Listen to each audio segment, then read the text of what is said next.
XEBT y los hermanos Sevilla Oropesa presentan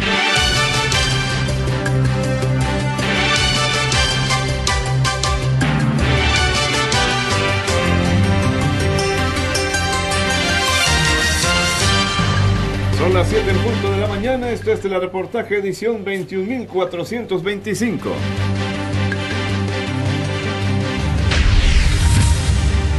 Y paracetamol habría en la Secretaría de Salud. El desabasto de medicamentos en la dependencia es tal que ni siquiera cuentan con las vacunas indispensables para atender a niños recién nacidos. 100 millones de pesos sumarían ya por los intereses generados los 88 millones de pesos incautados en Lomitas Nacajuca, estimó el gobierno estatal. No tiene cola, respondió Jorge Armando Cano a la advertencia de Federico Madrazo de que no solaparán indicios de corrupción en el ayuntamiento de Teapa. La Suprema Corte de Justicia discutirá en breve un proyecto que declara constitucional el esquema de publicación de las declaraciones patrimoniales y de intereses de los servidores públicos previsto en el nuevo Sistema Nacional Anticorrupción. 3 secuestros ocurrieron ayer en Tabasco, 2 en Macuspana, otro en Cunduacán. Ambos ya son investigados. A no armarse pese a la inseguridad porque puede traer otras consecuencias, llamó el ejército a los ciudadanos. El gobierno de Tabasco resolverá el problema de inseguridad, aseguró el gobernador Arturo Núñez. El robo de automóviles es un problema nacional, respondió el secretario de Gobierno Gustavo Rosario ante el alza de este delito en Tabasco. Familiares de la joven asesinada en un negocio en 1 de Mayo descartaron que el novio de la víctima tenga que ver en el homicidio. El 40% de los internos en cárceles de Tabasco no son culpables,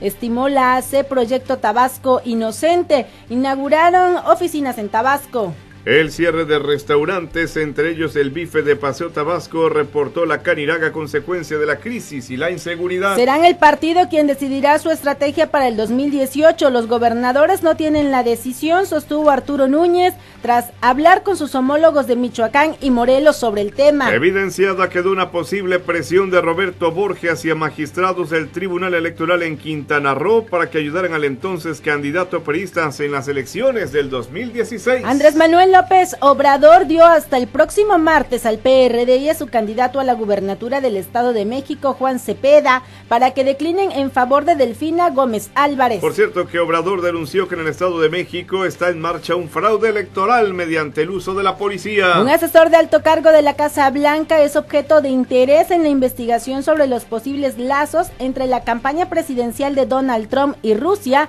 publicó The Washington Post. México es un estado fallido a merced de la violencia, la desigualdad y el narco, sentenció el presidente venezolano Nicolás Maduro. En medio de la crisis política, Donald Trump inició su primera gira internacional. Vamos a los deportes. La FIFA anunció que usará el ojo de halcón en la Copa Confederaciones y el Mundial de Clubes.